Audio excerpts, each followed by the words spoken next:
Muy buenas tardes. Damos un saludo muy especial al señor viceministro de Vivienda, doctor Carlos Alberto Ruiz, a la doctora Sandra Forero Ramírez, presidenta ejecutiva de Camacol, a la doctora Claudia Mora Pineda, líder de la firma Urbana Ambiental, y al doctor Juan Manuel González, socio fundador de la firma Pinilla González y Prieto Abogados, a los funcionarios públicos que nos acompañan el día de hoy, a los gerentes regionales y a nuestros afiliados a las cámaras regionales de Antioquia, Risaralda, Quindío, Caldas y Valle, con quienes en el marco de los eventos Conecta Camacol realizaremos una aproximación a la Ley 2079, mejor conocida como Ley de Vivienda y Hábitat, la cual contiene importantes elementos para garantizar la financiación y el acceso a la vivienda, la promoción al desarrollo urbano de calidad, el impulso a las ciudades de calidad y la priorización de la vivienda y el hábitat dignos como política de Estado. Sin más preámbulos, le damos la palabra a la doctora Sandra Forero Ramírez, quien nos realizará una importante contextualización sobre la importancia de la ley. Doctora Sandra, tiene usted la palabra. Muchas gracias. Bienvenida. Bueno, hola, muy buenas tardes a todos. Natalia, muchas gracias. Muchas gracias a todas las personas que están conectadas. Sabemos que ya hay más de 300 personas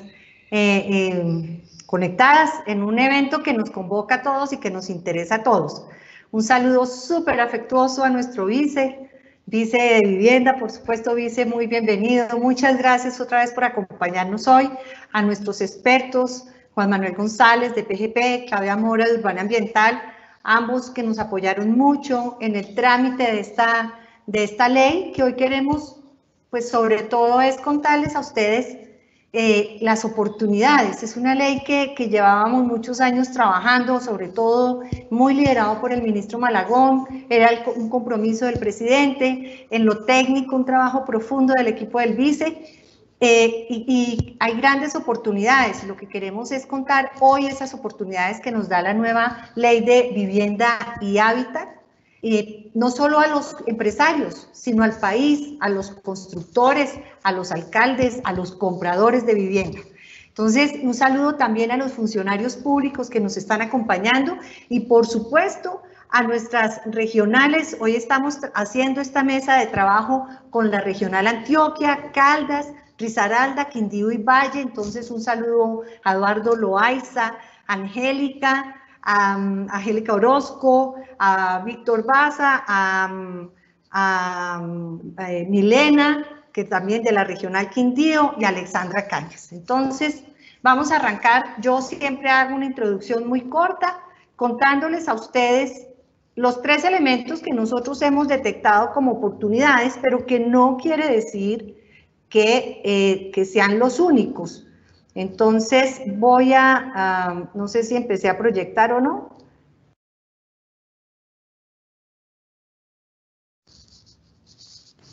Si alguien me puede ir diciendo si está proyectado o no, me ayudaría mucho. Sí, señora. Sí, señora, ya está proyectando. Listo. 4 diapositivas para contarles a ustedes en términos generales cuáles fueron esos elementos, claro, que desde Camacol nos interesaba de alguna manera resolver, pero que afortunadamente siempre tenemos coincidencias con el gobierno, y esto hizo también que esos mismos elementos, más otros que incorporó el gobierno, dejaran una ley de vivienda y hábitat muy robusta. Estos son como las 3 frentes de trabajo que nos convocaron a trabajar en la ley. Lo primero, hacer de la política pública de vivienda y hábitat una política de Estado que permitiera lograr la visión de largo plazo, que es absolutamente necesaria para la toma de decisiones, para la priorización y la concurrencia de acciones, estrategias e instrumentos que permitan garantizar un ordenamiento de calidad para las ciudades y para nuestro país. La ley de vivienda también, como lo dije, tiene grandes herramientas para los alcaldes. Ahorita hablamos de cuáles son esas herramientas para alcaldes y gobernadores, que son instrumentos que les va a permitir realizar una eficiente habilitación de suelo, que no podemos perder de vista que la habilitación de suelo y la incorporación de suelo son acciones legítimas que están amparadas por la Constitución, por el marco jurídico colombiano. Pues es que toca hacerlo bien, y la Ley de Vivienda y Hábitat da más herramientas para hacerlo bien. Y una ley de vivienda y hábitat que promueva la seguridad jurídica en las decisiones frente al ordenamiento territorial. Y siempre lo hemos dicho, la seguridad jurídica no es que se haga por ley o por decreto, tiene que haber una cantidad de componentes, pero sí habíamos detectado que faltaban algunos elementos en el ordenamiento jurídico que permitiera avanzar en la seguridad jurídica. Seguridad jurídica que lo que nos permite a todos como país y como a todos los actores de este tema, que somos todos finalmente, porque en el territorio estamos todos y en las ciudades estamos todos, es garantizar el desarrollo formal y hacer de la construcción de ciudad y de vivienda todos estos instrumentos que tiene una buena ciudad y que tiene el acceso a la vivienda de movilidad social, de equidad y de desarrollo económico. Entonces, en la primera parte, el hacer de la política pública de vivienda debe tener una política de Estado, dos principios fundamentales. La continuidad de una de las políticas públicas de carácter social y económico más exitosos en la historia reciente del país, que es la política de vivienda social. Eso es lo que siempre hemos buscado. Y en esto hay una enorme coincidencia del gobierno, porque además el gobierno, pues ustedes lo han visto en todo. Si nos paramos ahorita y miramos hacia atrás, en el año de la reactivación, que necesitamos tanta reactivación, que fue el año pasado, en el 19 y en el 18, los indicadores de vivienda han sido positivos porque el gobierno le apostó a esta política de vivienda social que se ha construido a lo largo de los años, de los últimos años. De hecho, el ministro Malagón lo hemos visto en sus presentaciones, a mí que me parece un acto enorme de generosidad, contando cómo sus antecesores, no el anterior, sino muchos de los que han pasado por el ministerio, han sido de alguna manera coautores de esta política de vivienda social que necesariamente o que ganan mucho con esta ley al convertirla en una política de Estado para que tenga continuidad por ese carácter social y de desarrollo económico que tiene. Lo otro, resaltar la importancia como fuente de bienestar, la importancia de la vivienda. La vivienda es fuente de bienestar, la vivienda no tiene discusión. Avanzar en una política de vivienda que tenga continuidad, una política de vivienda como esta, a la que el gobierno le inyecta recursos, le garantiza el entorno para que funcione la demanda y la oferta, no tiene discusión, es de bienestar. Y eso lo que logra además es, como ya lo hemos visto,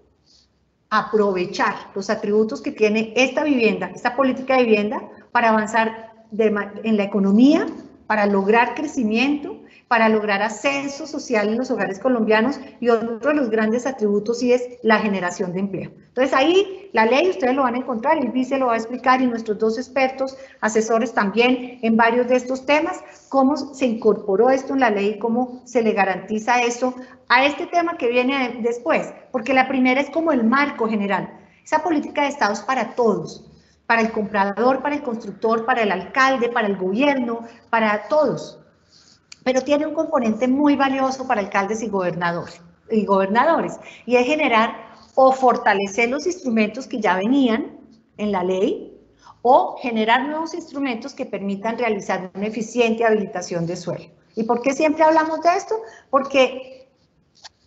se ha vuelto más atractivo, y eso es un tema desafortunado, hablar de la habilitación de suelo o de la incorporación de suelo de manera negativa. Pero es que si no hay incorporación legal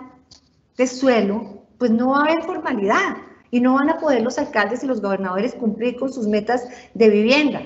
¿Qué reconoce la ley y qué soluciona la ley? Que hay un rezago en la cobertura de servicios públicos, especialmente agua potable y saneamiento básico,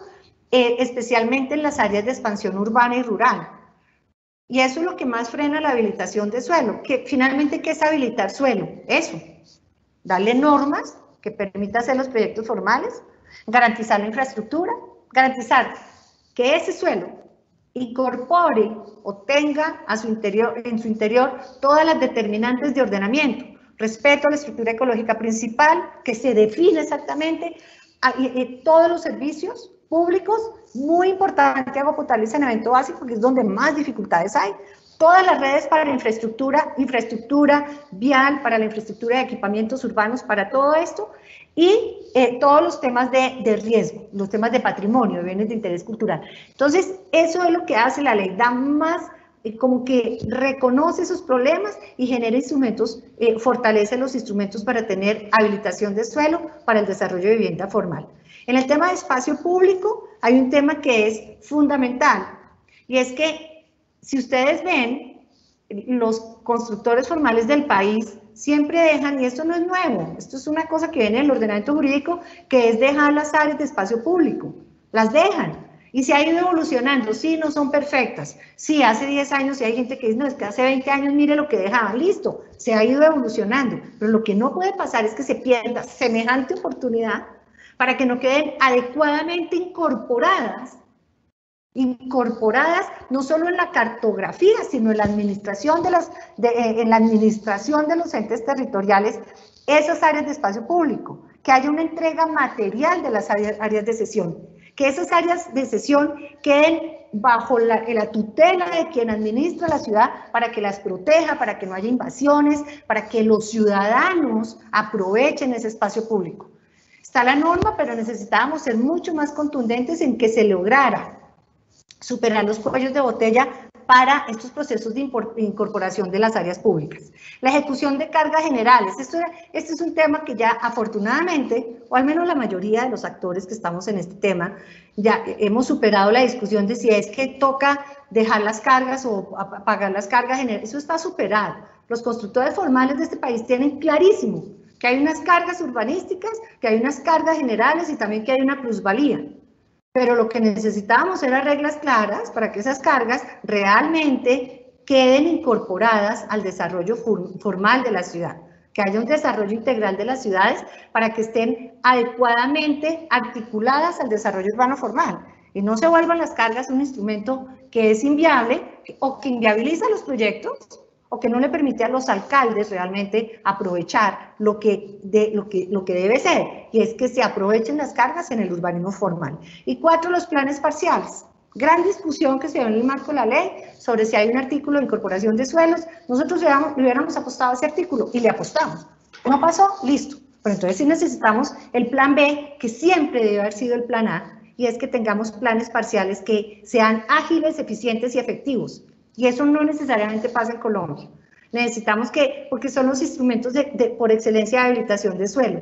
Y ahí en la ley ahorita va a haber una cantidad de trámites que van a permitir entender, cumplir, más que cumplir, es tener claro los términos, cuál es el papel de las corporaciones, de las autoridades ambientales. Hay una cosa bien interesante también desde el punto de vista ambiental. Y termino,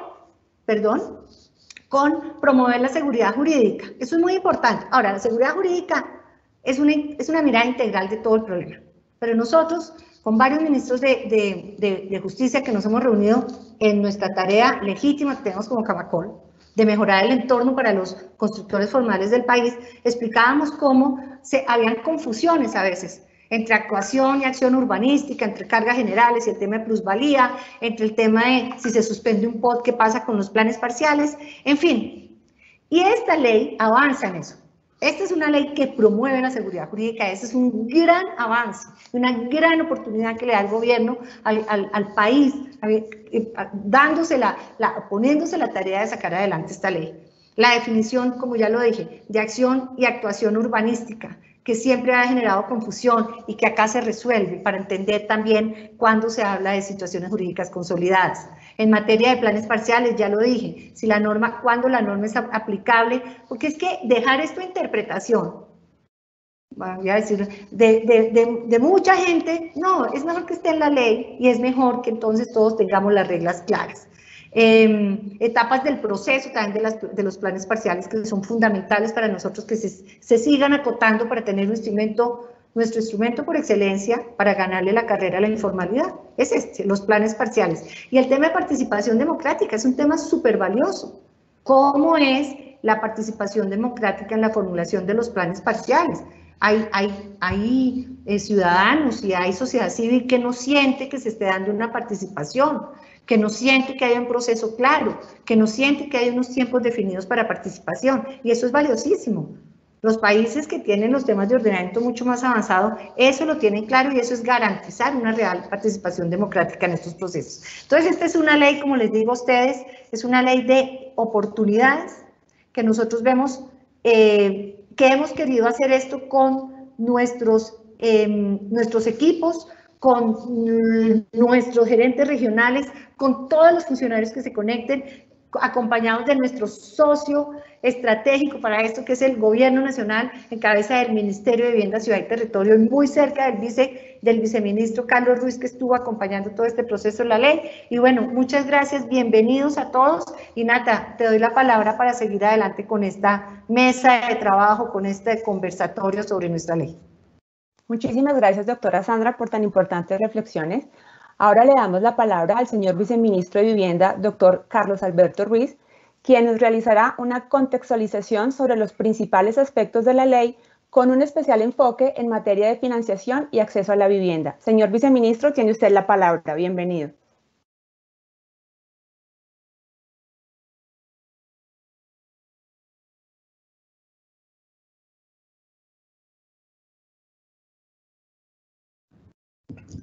Ahora sí, ¿ya están viendo la pantalla? Sí, señor. Perfecto. Sí, ya la vemos y ya está en presentación. Ah, listo, buenísimo. No, pues entonces, primero, pues muchísimas gracias por la invitación para participar de este espacio y contar los avances y lo que significa la Ley de Vivienda y Hábitat en la institucionalidad que se ha venido construyendo desde hace muchos años atrás y que ha hecho que este sector cada vez esté más consolidado, que por supuesto tenga muchos retos por delante, pero donde también pues, se ha construido, yo creo que una política de vivienda social bastante seria y con una oferta de bienes públicos hacia los ciudadanos muy importante, que yo creo que vale la pena destacar. Y en ese sentido, esta ley de vivienda y hábitat perseguía tres grandes objetivos. El primer objetivo, simplificar la relación que tenían los ciudadanos con el Estado a través de los subsidios. Y asimismo, dar instrumentos complementarios para la financiación de vivienda, en el caso del urbano. En lo rural, dado que tuvimos la nueva competencia gracias a la aprobación del Plan Nacional de Desarrollo de Vivienda Rural, vimos algunos elementos que podíamos incorporar dentro de la política a nivel de ley y que nos facilitaría la ejecución de la política de vivienda rural. Y un tercer elemento que es sobre dar ciertas reglas de juego, digamos, clarificar ciertos trámites y procedimientos que permiten darle instrumentos a su vez a los alcaldes, darle instrumentos al sector para poder hacer de manera mucho más ágil el desarrollo urbano formal. Entonces yo creo que estos eran como los tres grandes objetivos que nosotros seguíamos con la ley y yo creo que a través del texto definitivo que fue sancionado por el señor presidente, yo creo que se logró ese objetivo y seguir construyendo sobre unas bases que ya existen. Un elemento también muy interesante de esta ley es que no hablamos de hacer reformas, ni de reinventar el sector de cero, ni hacer ni el complejo de iniciar y destruir lo que existía, sino escoger esto que ya funcionaba, ver qué elementos se podían ir mejorando e incorporarlos a través de la ley. Entonces, el primer elemento importante es la eliminación de las restricciones de venta para las familias que adquieren vivienda con subsidio. En nuestro caso, por ejemplo, aquellas familias que estaban pagando una mensualidad, que pagaban una cuota de la vivienda para poder adquirir pues su vivienda, no tener la misma restricción, por ejemplo, aquellos que estaban como, por ejemplo, con un programa como gratuitas. Digamos que en el caso de gratuitas era claro que el objetivo de la restricción era que no se prestara para malos usos la asignación de los subsidios. Digamos que en ese caso se justificaba una restricción para poder de enajenación, de tal manera que no se prestara para malas prácticas. Entonces, 10 años, lo que veíamos por cómo iba evolucionando, digamos, los hogares que acceden a gratuitas, el efecto, digamos, que pueden tener choques de ingresos positivos, que pueden probablemente querer adquirir otra vivienda y que no podían hacer la enajenación. Entonces redujimos de 10 a 5 años la posibilidad de que pueda enajenar el activo mucho más rápido y lo que hicimos en el caso de Mi Casa Ya pues fue eliminar todas las restricciones, que en este caso el subsidio se convierta también en una forma de construir capital para las familias, que la familia vea la vivienda claro, como un objetivo para resolver el déficit habitacional, pero también como una inversión, que vea que tener casa es una inversión rentable y apalancarse en los subsidios es una gran posibilidad para poder cumplir ese objetivo. Y que a medida que vaya mejorando los ingresos de las familias, a medida que por cualquier razón externa, porque cambia de trabajo, cambia el sitio donde los hijos estudian, por cualquier razón, pueda tener la posibilidad de hacer el cambio, que pueda enajenar el activo y pueda comprar otra vivienda. Yo creo que eso da muchos elementos de eficiencia al funcionamiento de las ciudades, digamos, de viviendas que se adquieren por subsidio, y a su vez también mucha mayor libertad a las familias para poder ver la vivienda como un activo y puedan seguir invirtiendo en la compra de vivienda. Un segundo elemento es la financiación de vivienda para jóvenes. Y aquí, digamos, nosotros lo llamamos vivienda para jóvenes porque era de que la restricción de 30 años no fuera una restricción de ley, sino fuera una restricción de decreto, de tal manera que, dependiendo de las condiciones de mercado, dependiendo de las condiciones de estabilidad financiera, digamos que el sector Hacienda tuviera los instrumentos para poder aumentar el número de años en la que se dan créditos hipotecarios. Y no solo eso, sino que también hay ciertos usos que en la práctica no tener esta restricción por ley permite tener una mejor relación del Estado con las familias. Un caso que nos pasó el año pasado fue en los periodos de gracia y posteriormente en el plan de acompañamiento a los deudores. Familias que tenían, digamos, un crédito a 30 años, que habían pasado 15, 20 años en su periodo de amortización y que quedaban 10 años por hacer, el pago de la vivienda. En el plan de acompañamiento de los deudores probablemente lo mejor era volver a hacer una extensión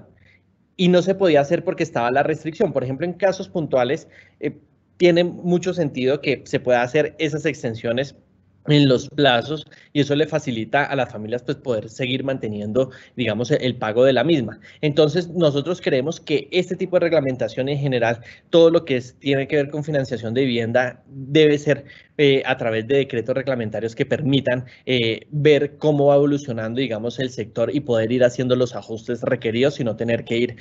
siempre al Congreso de la República a hacer este tipo de ajustes. Aquí, de hecho, hay un proyecto de decreto que va en la misma línea que se está trabajando, que es el Loan to Income, que es qué carga financiera del hogar tiene para pagar su vivienda. En este caso, por ejemplo, veíamos ejercicios de familias que pagan, que tienen ingresos de 1 millón de pesos y que pueden estar pagando perfectamente un arriendo de 400, 500 mil pesos de arriendo, pero no puede pagar una cuota superior a los 300 mil pesos. Es una restricción que existe en este momento y sobre todo esto es mucho más marcado en la vivienda social. Eso fue uno de los resultados, digamos, de la misión para la profundización del crédito hipotecario y se está trabajando y se está analizando tanto con la superintendencia como con el sector Hacienda la posibilidad de hacer un ajuste al Loan to Income. Todo eso para que las familias tengan una mayor posibilidad de acceder a los subsidios y que tengan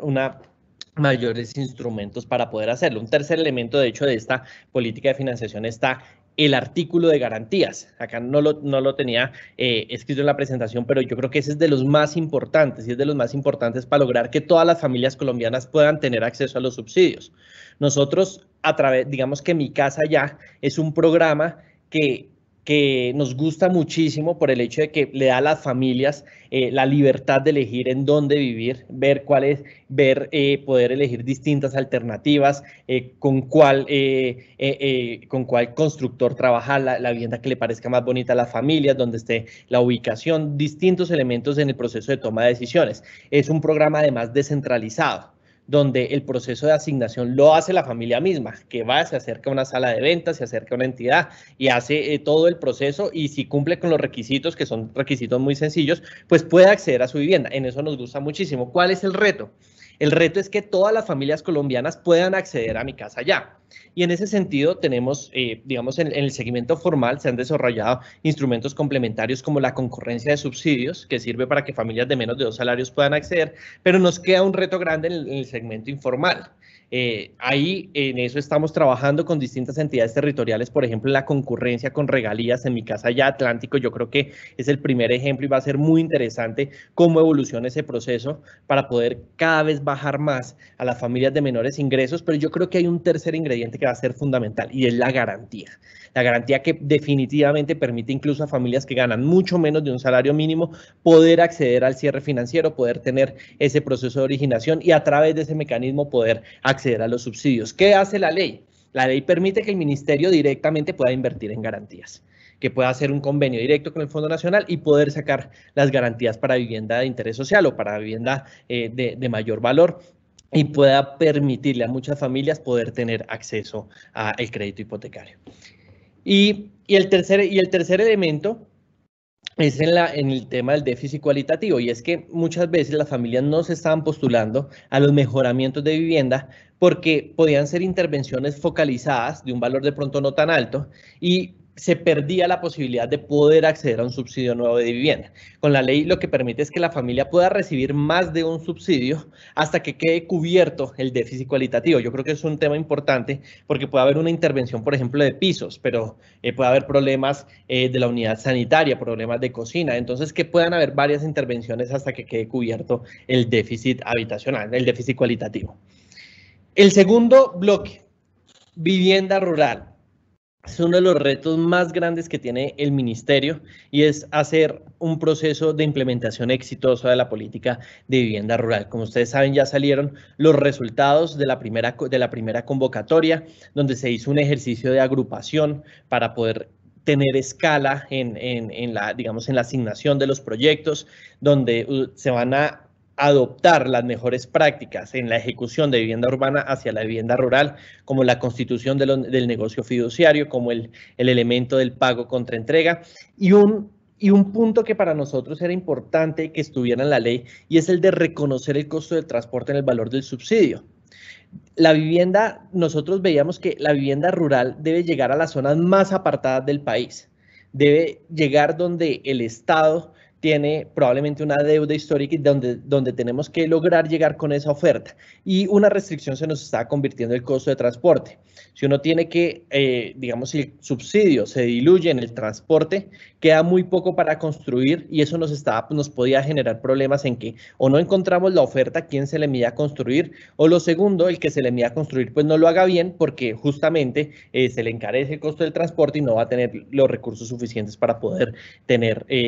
poder cumplir con los cronogramas y poder cumplir con la construcción de la vivienda. Entonces, ese punto a mí se me hace muy importante que quedó en la ley. Ese nos va a permitir llegar a las zonas más apartadas. Ya con estos resultados que tuvimos de la primera convocatoria, esperamos que haciendo uso de este artículo se pueda dar de manera exitosa la ejecución. Segundo elemento, habilitar mecanismos de financiación para la vivienda rural, si bien queremos llegar a las familias, con menores niveles de ingreso, también que uno vaya creando como unos instrumentos complementarios de financiación. En este caso, por ejemplo, familias que tienen unos ingresos superiores y que quieren acceder a una vivienda y que no estarían focalizados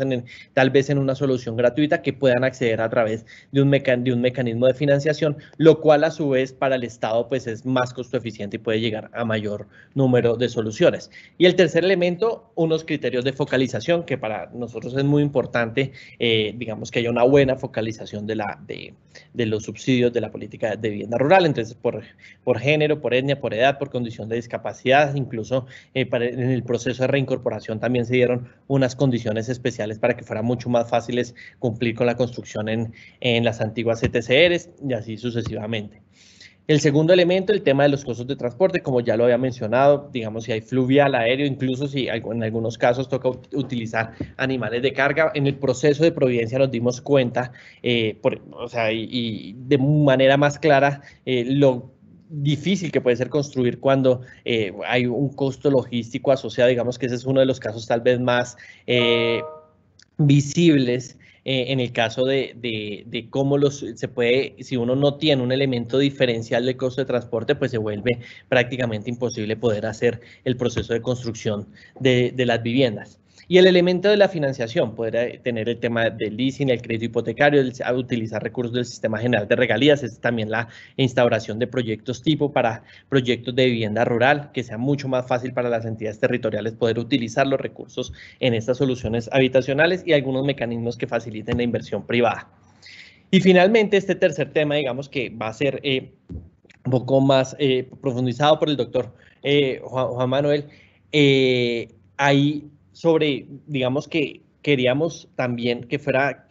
hubiera más claridad por todos los agentes del sector respecto a los procesos de adopción de los planes parciales, sobre todo en el tema de la concertación ambiental, que esto no hace parte, digamos que la ley es un pedazo de esa mayor claridad. Esto está articulado también con el decreto POT que se expidió el año pasado, que entre esos dos instrumentos se da de mejor manera, digamos, el proceso de implementación y también de construcción de los planes de ordenamiento territorial y algunos elementos de financiación, de instrumentos de financiación del desarrollo urbano, como el aprovechamiento económico del espacio público, también algunos instrumentos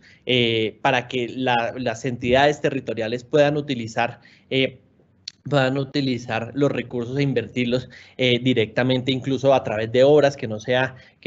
digamos, que las cargas generales se puedan utilizar para que, digamos, como pagos en obra y no tenga que volver a hacer el proceso de contratación y volver a hacer todo el proceso para poder llegar y dar y como construir los bienes públicos, sino que se pueda hacer de manera directa. ¿Qué problemas nosotros veíamos? Problemas, digamos, no es la palabra inseguridad jurídica, pues, digamos, es un poco fuerte, pero sí es importante, digamos, tener claridad en las reglas de juego, en los procesos, y en eso yo creo que el artículo sobre planes parciales será muy importante, porque como lo decía la doctora Sandra, este es un instrumento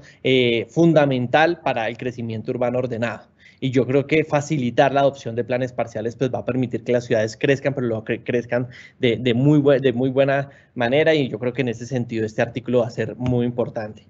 El proceso de concertación ambiental, la extensión de 30 a 45 días hábiles. Esta extensión, en últimas, para nosotros significa también una reducción de todo el proceso de concertación, porque también con el decreto POT, que es mucho más claro los elementos que se requieren para iniciar el trámite de la concertación, pues ahí este fue como un artículo trabajado con ambiente, donde se extiende un poco el plazo de la concertación, pero a su vez es mucho más claro todo el procedimiento, y con eso es un gana-gana entre ambos sectores para poder dar mayor claridad y poder sacar adelante los procesos de concertación. Y finalmente, el tema del aprovechamiento del espacio público como un instrumento adicional para que los municipios pues, puedan utilizar esta figura de financiación del desarrollo urbano. La idea de este año es trabajar en toda la reglamentación, todos los artículos que requieren reglamentación, la eliminación de las inflexibilidades. Eso tenemos que sacar un decreto. El de plazos para financiaciones es un decreto de Hacienda que reglamentaría el caso y ya lo incorporaría y daría las condiciones bajo las cuales aumentaría el plazo. Las garantías para la financiación de vivienda, me parece importantísimo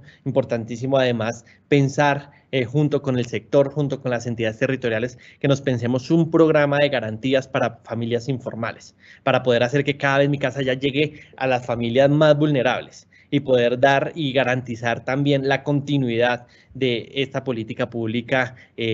no solamente pues en lo que queda de gobierno, sino en los siguientes gobiernos, que sea que esta es una apuesta yo creo que muy importante en materia de focalización. El precio límite de las viviendas para los casos de arrendamiento, ese lo tenemos que reglamentar. La vivienda de interés cultural, ese fue un artículo trabajado con el Ministerio de Cultura. Yo creo que es importante, digamos, participar y que sea abierta la reglamentación de este artículo. Las garantías de bonos hipotecarios para, digamos, para las entidades que tienen créditos hipotecarios y que quieren emitir bonos y que hayan garantías sobre esos bonos. También yo creo que es un elemento importante en algunos casos para aumentar la profundidad en la financiación de tanto del leasing como del crédito hipotecario. Yo creo que dado que todos nuestros subsidios pues se canalizan a través del crédito, es importante pues entonces que haya una mayor profundidad en el crédito para que se pueda despegar un mayor nivel de subsidios, tengamos una mayor escala en los subsidios. El Observatorio de Ordenamiento Territorial, la participación democrática en los POTs, que era el que hablaba en su intervención la doctora Sandra. Entonces, pues de nuevo, muchísimas gracias por la invitación. Para mí es un gusto estar contándoles que después de muchísimo trabajo con el sector privado de manera muy articulada, con Camacol, que tuvimos bastantes mesas de trabajo, muchas trasnochadas, pudiera contarle al país estas buenas noticias para poder sacar adelante una ley que yo creo que va a ser muy provechosa para las familias colombianas y que le da más herramientas digamos, a la política de vivienda para poder cada vez llegar más a donde queremos, que son las familias que están en condición de déficit y que a su vez va a permitirle a las entidades territoriales poder tener un crecimiento mucho más ordenado y que tengan más instrumentos para financiar pues el desarrollo urbano de las ciudades. Entonces, pues muchísimas gracias de nuevo por la invitación y pues aquí vamos a estar muy pendientes a los comentarios. Muchísimas gracias, señor viceministro. Ahora abrimos el espacio para algunas preguntas del público. Viceministro, la primera pregunta que nos plantean es si se tiene contemplada la realización o la expedición de un pronunciamiento, un concepto circular frente a la eliminación de la prohibición de transferencia, por cuanto se han venido presentando muchas interpretaciones por parte de las notarías, por parte de las oficinas de registro de instrumentos públicos, sobre cómo se va a materializar esta prohibición. ¿Me puedes repetir esa última parte que se me fue aquí un poquito el audio? Sí, señor. Básicamente la pregunta es si existirá algún pronunciamiento vía circular o concepto o resolución por parte del ministerio a fin de precisar cómo se va a materializar el tema de la prohibición de transferencia, por cuanto existen muchas interpretaciones por parte de las notarías y de las oficinas de registro frente a esta nueva forma de la prohibición de transferencia. Estamos analizando la expedición de una circular aclaratoria. Todavía no, digamos, no la tenemos proyectada, la estamos analizando y en los próximos días, digamos que vamos a hacer más precisión respecto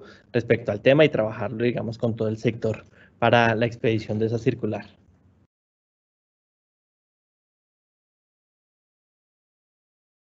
Listo, señor viceministro. Usted nos hablaba ahorita de la necesidad de expedir 8 decretos reglamentarios y hablaba de la prioridad y de la importancia de cada uno. Nos preguntan del público si existe alguna priorización frente a la expedición de estos decretos reglamentarios. Nosotros queremos reglamentar primero los que van directamente con el tema de subsidios. La idea también, digamos, no son tantos, son 8 decretos. Hay unos que son, por ejemplo, el del precio del arrendamiento. Yo creo que ese puede ser para finales del primer semestre. Hay otros que, digamos, que ya se están trabajando, que ya se venían desde que el Congreso de la República, digamos, aprobó la ley. Antes de ser sancionada, incluso ya los estamos proyectando y nuestra idea es que estos 8 decretos pues queden reglamentados lo antes posible. Pero digamos que no son, el proceso de reglamentación no es tan complejo como en otros casos, porque digamos aquí es como recoger el espíritu del legislador y volverlo operativo. Perfecto, viceministro. La siguiente pregunta va enfocada con el precio máximo que van a tener las viviendas de interés social rural, teniendo en cuenta, como usted lo mencionaba también en su intervención, el encarecimiento de los costos de producción de este tipo de viviendas. En efecto, de hecho ya se hizo un ajuste para el caso de la política de vivienda rural del valor del subsidio familiar de vivienda, que se aumentó de 55 a 70 salarios mínimos, donde ahí se reconoce un componente muy importante del costo del transporte. Entonces yo creo que este aumento va a ser definitivo para poder garantizar la oferta a todos los departamentos que se presentaron y que hicieron parte de la cofinanciación. Perfecto, viceministro. Ahora tenemos una pregunta enfocada con el tema de la vivienda de interés cultural. Nos preguntan, ¿cuál es el objetivo de crear esta categoría de tipología de vivienda en el ordenamiento jurídico del país? ¿Y cómo se integrará este concepto en la construcción futura de vivienda en los municipios que hacen parte del paisaje cultural cafetero? Este era un concepto que el país nos venía pidiendo. De hecho, este generó mucho consenso cuando se creó y nos sirve para articular con el Ministerio de Cultura la política de vivienda. Por ejemplo, hay viviendas que ellos consideran que son estratégicas desde el punto de vista cultural, pero por ejemplo, era muy difícil que pudieran unir recursos o unir esfuerzos para poder construir o reponer o reparar cierto tipo de viviendas que sean parte del patrimonio. Asimismo, nos facilita, por ejemplo, en algunos casos, en la construcción de vivienda rural, justamente tipos de vivienda que respeten el paisaje cultural. Entonces, esta es una línea donde ha sido, digamos, en todas las regiones hemos sentido que es importante tener ese marco jurídico claro de cómo se debe hacer. ¿Cómo va a quedar puntualmente en el decreto? Es un tema que tenemos que trabajar con todos los interesados del sector. Muchas gracias, viceministro. Nos preguntan frente a la prohibición de transferencia si esa reducción en el término también aplica para los subsidios otorgados por las cajas de compensación familiar. Que tenga la misma naturaleza. Entonces, por ejemplo, en el caso de un subsidio de concurrencia, al ser subsidio familiar también tendría una reducción el término, o si es un subsidio, digamos, equiparable a mi casa, ya que tenga ese mismo comportamiento, también lo va a hacer. ¿Cuáles no aplicarían? Los que son 100%, los que se le da el 100% del subsidio. En esos casos sí no aplicaría la reducción en el tiempo de enajenación.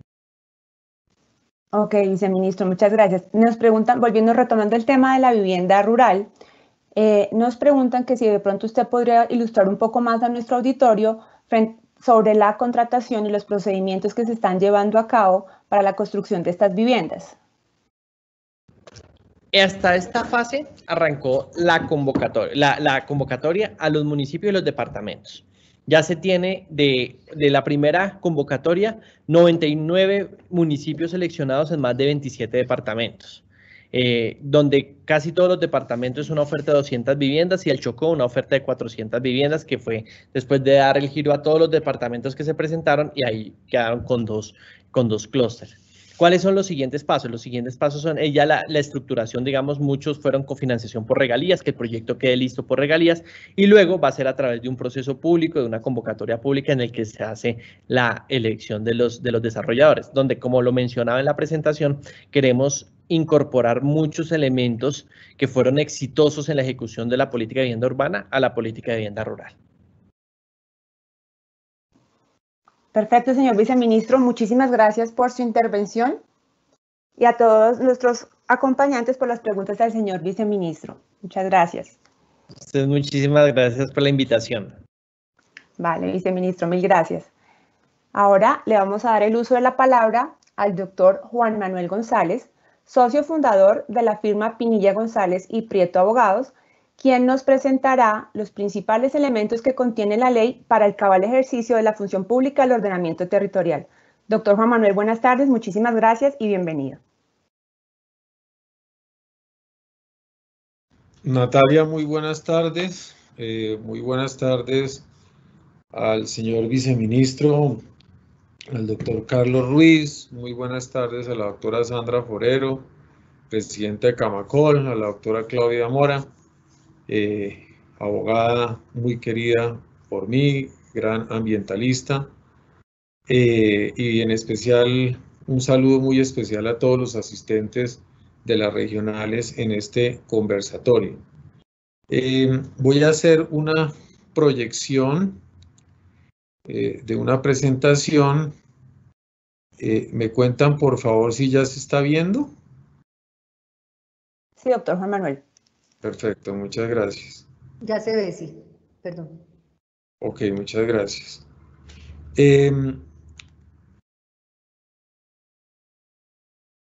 Digamos que lo primero que tengo que decir es que el proceso en Colombia, el desarrollo del ordenamiento territorial, es un proceso que se ha surtido a lo largo de los años de una manera articulada, digamos, un poco en la medida en que hemos venido aprendiendo todos, tanto el Estado como los particulares, de cómo debe ser el ordenamiento del territorio en términos, digamos, generales, pero sobre todo porque a partir de los momentos en que iniciamos nuestros planes de ordenamiento territorial y todos los procesos de gestión de suelo a través de planes parciales por allá desde el año de 1997, pues hemos venido entendiendo todos los elementos que deben articular este proceso a lo largo de estos años. Y yo creo que la Ley 2079-2021 es un paso hacia adelante, es un paso importante que ha dado el Gobierno Nacional, que ha dado el Congreso de la República, en busca de lograr articular de una mejor manera estos temas del ordenamiento del territorio. Esta ley tiene un orden lógico desde el punto de vista de la técnica legislativa, tiene un primer título encauzado a los instrumentos para el fomento del acceso a la vivienda urbana, que ya de una manera muy didáctica y pedagógica ha explicado el señor viceministro, y respecto a los cuales ha hecho unas referencias muy importantes la doctora Sandra. El viceministro se refería muy puntualmente a las acciones sobre la promoción de la vivienda rural, que yo creo que es otro de los grandes anhelos y de los grandes, digamos, temas que no habían sido abordados por la legislación, de tal manera que esto es una gran noticia para el país. Y viene un tercer título que está dedicado a lo que se ha denominado el ordenamiento y planificación del territorio, que está atado a unas disposiciones finales que se aplican en temas más que de ordenamiento, a temas de orden inmobiliario.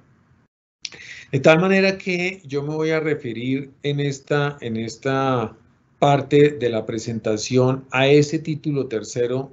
en lo que se refiere a el ordenamiento y planificación del territorio, y respecto a eso voy a referirme en estricto sentido a los elementos que se refieren al ordenamiento del territorio y a los planes parciales en materia general, y más adelante la doctora Claudia Mora les expondrá aquellos elementos del ordenamiento que están relacionados con elementos de carácter ambiental. Entonces, un primer elemento que introduce la ley en materia del ordenamiento es el artículo de participación ciudadana. Este es un artículo muy importante porque, si bien es cierto, la ley 388 de 1997 había señalado que la participación ciudadana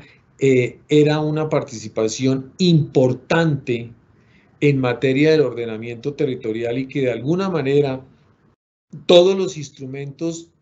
de gestión del territorio y ordenamiento territorial debían vincular la participación ciudadana.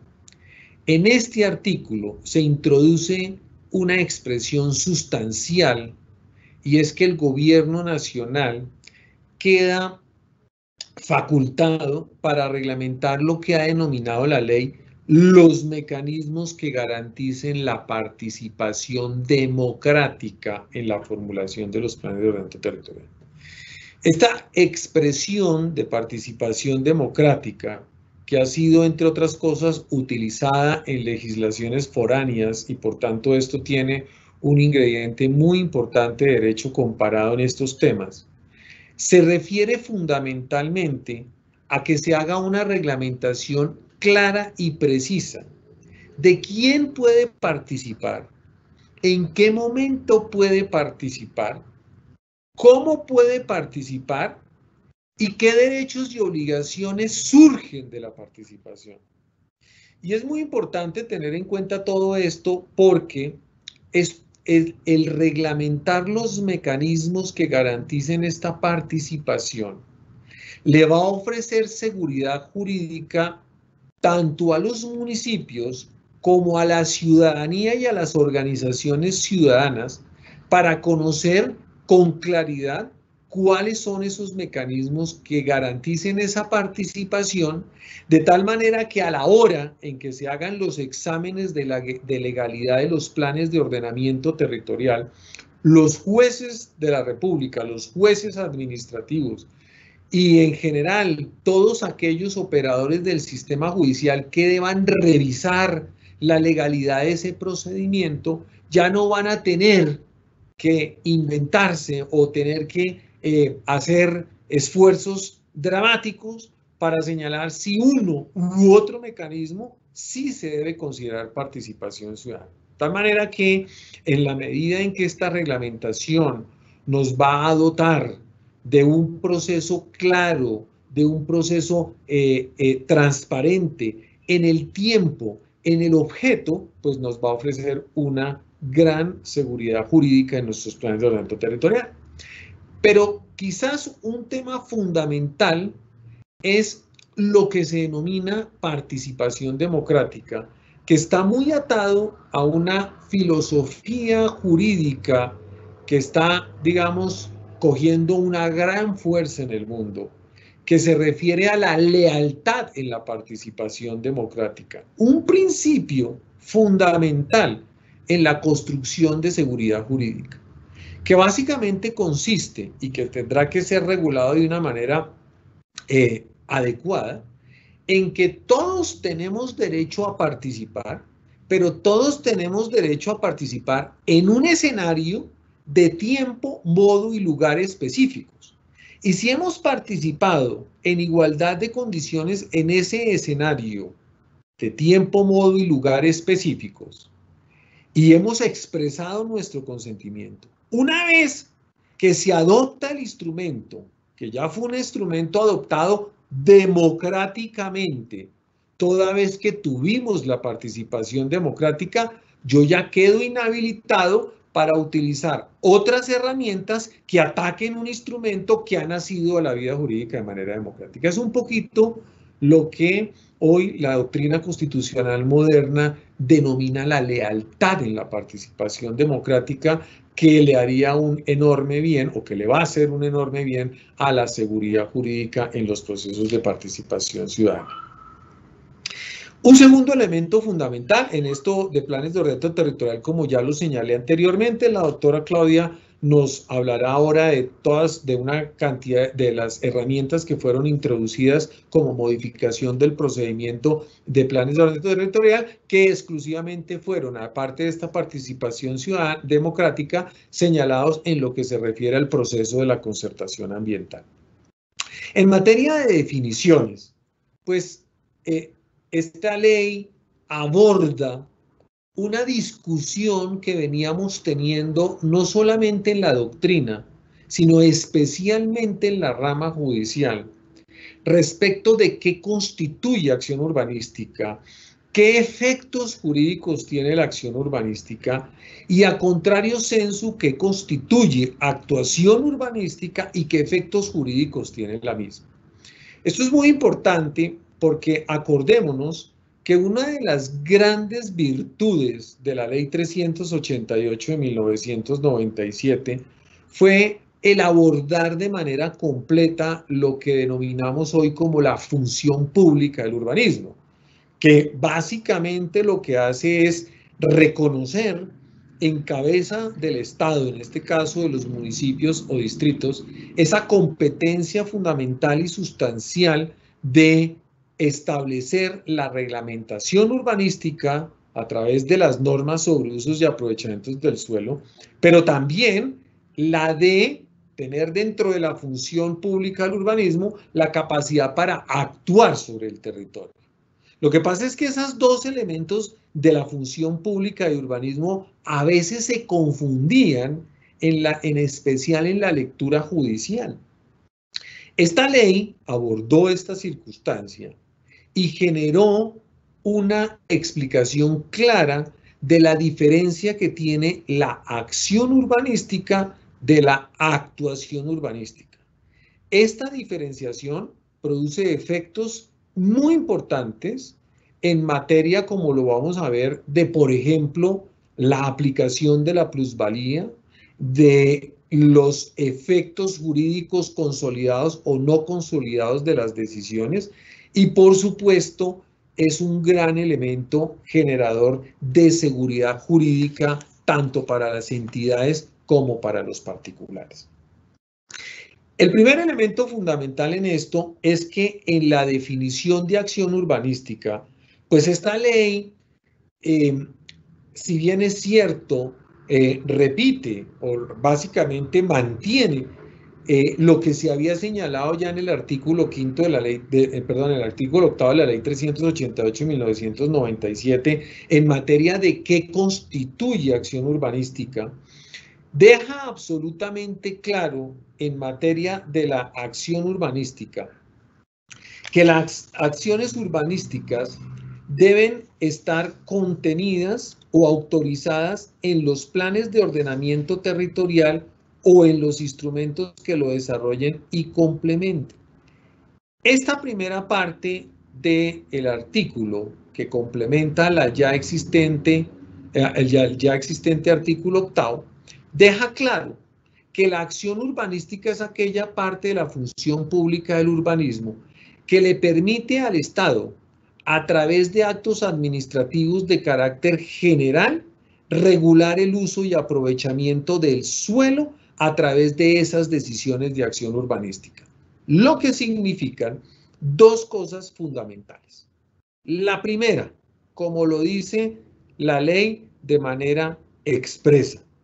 la acción urbanística, es decir, planes de ordenamiento territorial e instrumentos que lo complementan y desarrollen, no consolidan situaciones jurídicas de contenido particular y concreto y por lo tanto son actos administrativos de carácter general, impersonal y abstracto, por cuyo efecto,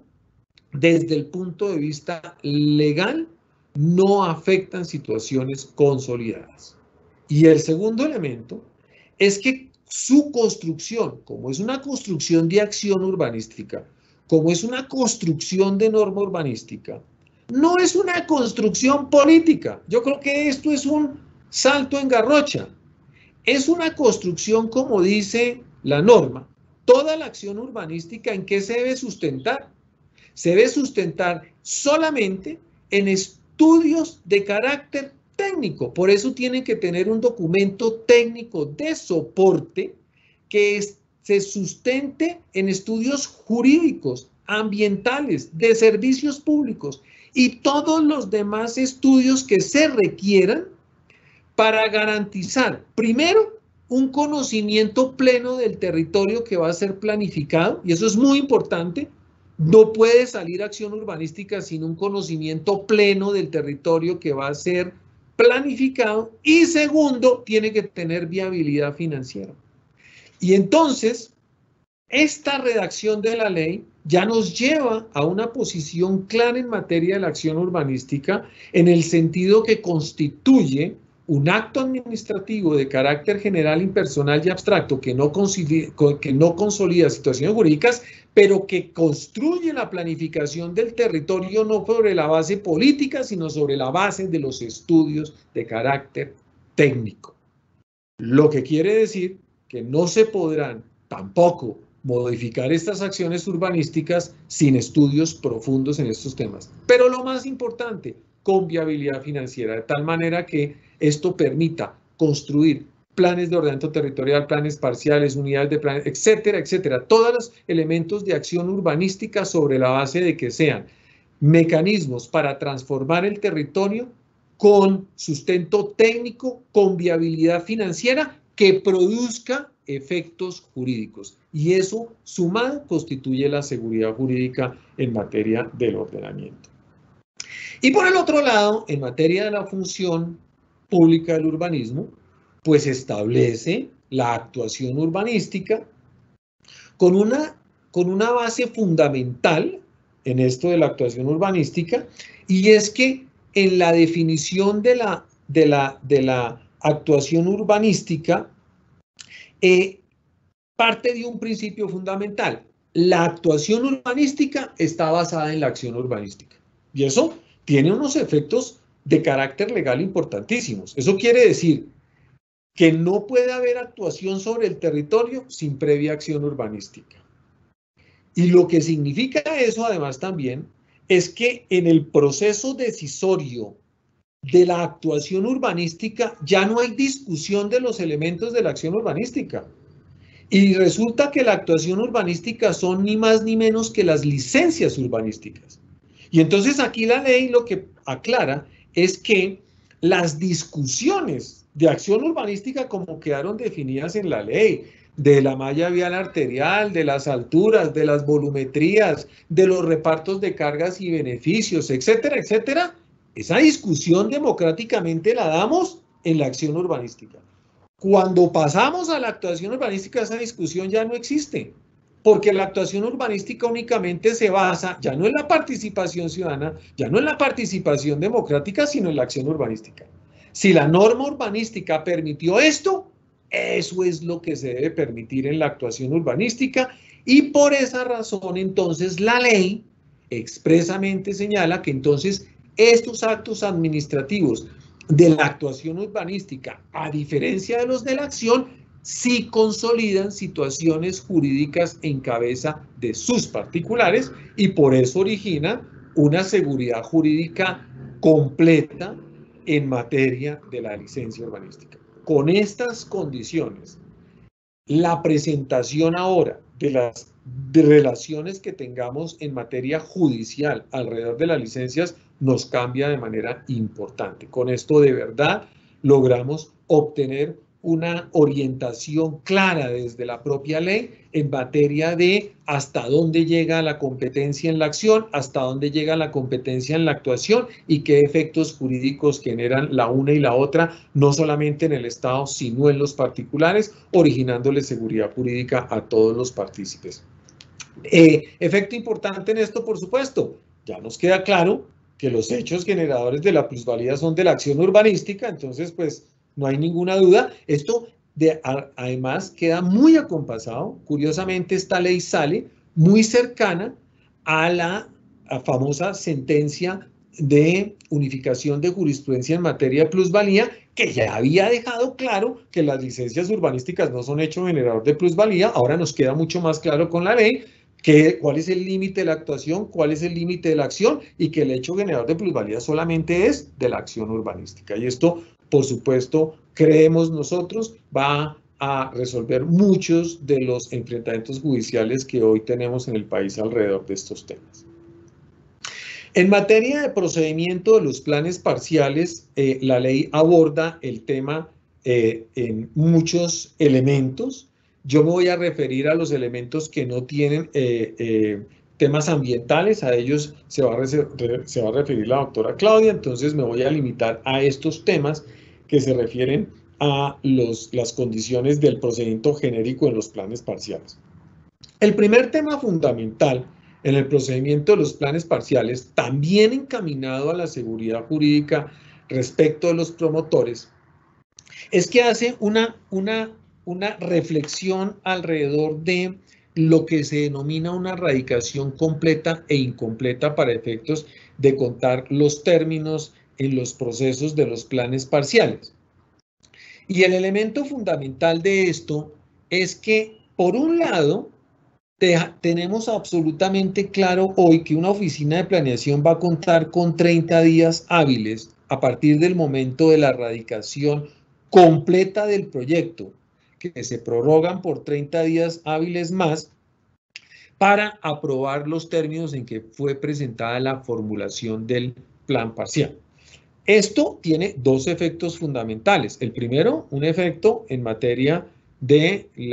lo vamos a ver ahora, el silencio administrativo positivo o no, pero el segundo, que me parece a mí más importante, es que se hace una diferenciación entre la radicación completa y la incompleta para que la radicación incompleta no genere efectos de silencio positivo, que también origina seguridad jurídica en el propio Estado,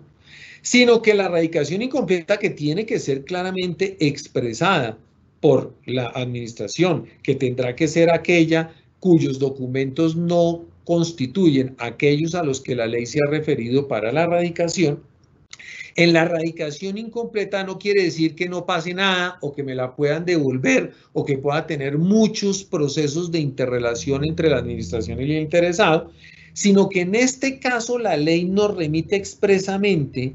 a la ley 1437 de 2011, modificada por la ley 1755 de 2015, que realmente es la ley que regula de manera completa, íntegra, juiciosa, el derecho de petición, de tal manera que en esas leyes está claramente señalado cuáles son las capacidades que tiene el Estado con relación a la radicación incompleta, que me debe dar un término específico para completar la información y que si no completo la información en ese tiempo me origina un desistimiento tácito de la petición, lo que va a significar que en términos concretos, solamente en caso de que cumpla con las condiciones que ha señalado los elementos del derecho de petición para la radicación incompleta, una vez los cumpla, pues se cumplirán los términos que el artículo 29 ha señalado para la radicación completa. Y con esto nos vamos a evitar una gran cantidad de discusiones jurídicas que hoy existen en el procedimiento de los planes parciales. Por el otro lado, se contempló un régimen de transición frente al cambio normativo cuando se ha emitido el acto de viabilidad, y esto sí que es importante, porque se estableció con claridad que si entre el momento en que se ha expedido el acto administrativo de viabilidad del proyecto de un plan parcial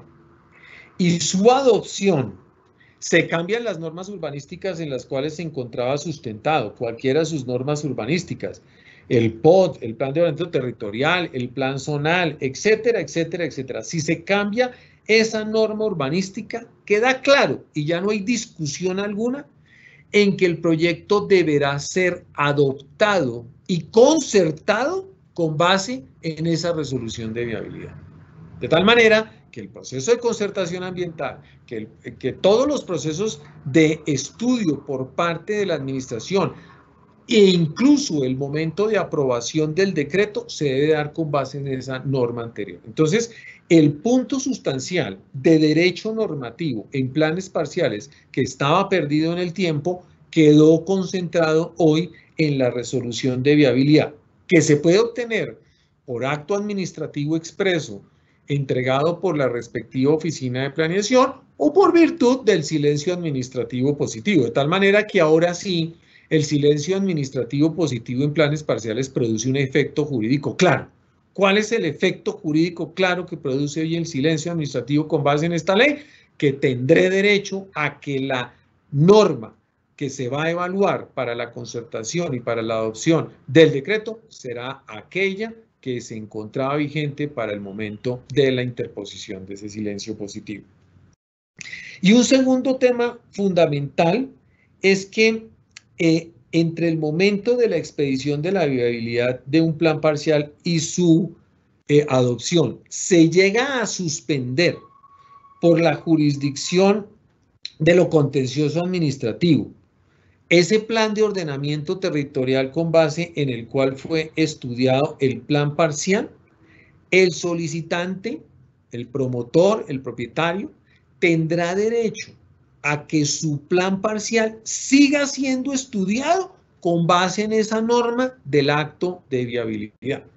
Y eso resuelve, por supuesto, una gran cantidad de discusiones a lo largo del país por esta inseguridad jurídica de planes de ordenamiento territorial, en donde sale el plan de ordenamiento territorial, arranca el proceso de plan parcial, en la mitad del camino sale una decisión de la jurisdicción suspendiendo el POT y hasta ahí llegó el plan parcial, perdiendo inversiones muy importantes los propietarios y inversiones muy importantes los promotores que ya se habían hecho para llegar ni más ni menos que a una resolución de viabilidad. Entonces, la ley tomó la decisión de establecer también desde el punto de vista normativo, respecto de la jurisdicción, el momento específico de la resolución de viabilidad para originarle un derecho a los peticionarios para que ese plan parcial, a pesar de que el plan de ordenamiento territorial esté suspendido, para que sea terminado ese plan parcial con base en las normas que se encontraban en ese plan de ordenamiento territorial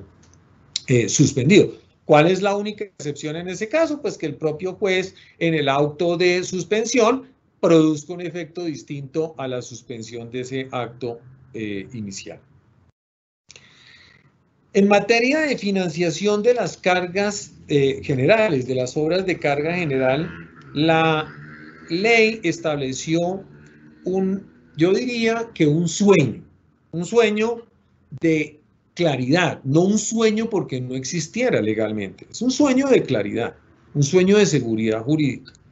La ley ya decía que una de las formas de pago de la participación en la plusvalía era la ejecución de obras de infraestructura, etcétera, etcétera, dentro de los proyectos, pero pues en muchos municipios se originó una discusión por si había una coma o no había una coma en la ley, y que entonces si la coma significaba que esas obras de infraestructura solamente se podían hacer en suelos de mejoramiento integral y no se podían hacer en el suelo específico del plan parcial o del instrumento de reglamentación de que se tratara. Y por esta razón la ley decidió acabar con esa discusión y estableció en el artículo 32 una reglamentación maravillosa a nuestro modo de ver, y es que aumentó, por supuesto, esa capacidad de los municipios y distritos para que se aseguren los recursos de plusvalía en construcción de infraestructura de carga general que beneficie a toda la ciudad. Y de esta manera se generó la posibilidad de destinar de manera precisa, lo hizo la ley, de manera precisa, la plusvalía en la ejecución de obras de infraestructura de carga general en el suelo donde se efectuó el cambio de clasificación, es decir, en el propio suelo del plan parcial o en el propio pueblo del decreto reglamentario o de la renovación urbana, etcétera, etcétera, etcétera. Y para estos efectos señaló que para garantizar la transparencia y para garantizar la incorporación se pueden celebrar acuerdos de pago en especie y de contratos de fiducia. Y esto es muy importante porque introduce la herramienta del fideicomiso, de la fiducia, para que las entidades territoriales tengan una condición jurídica que ya la ley señaló en lo que se denominan las partes de un contrato fiduciario, y es que la denomina beneficiario. ¿Eso qué quiere decir? Que como la entidad territorial es beneficiaria,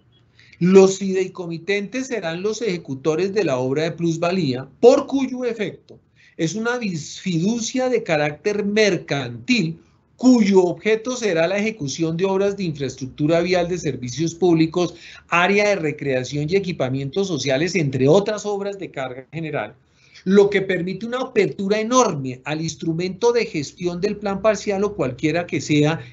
la herramienta que se utilice para poder involucrar cualquiera de estos elementos en la ejecución de esas obras, de tal manera que el fideicomiso se va a encargar de controlar que la obra se ejecute con los recursos completos de la plusvalía y que, por supuesto, el costo de la infraestructura esté cubierto por la plusvalía, lo que va a significar un doble control, con un ingrediente adicional fundamental, y es que una vez ejecutadas las obras, como el municipio o el distrito son beneficiarios por virtud de lo que ha señalado la ley, pues la ejecución de la obra es una ejecución de obra privada desde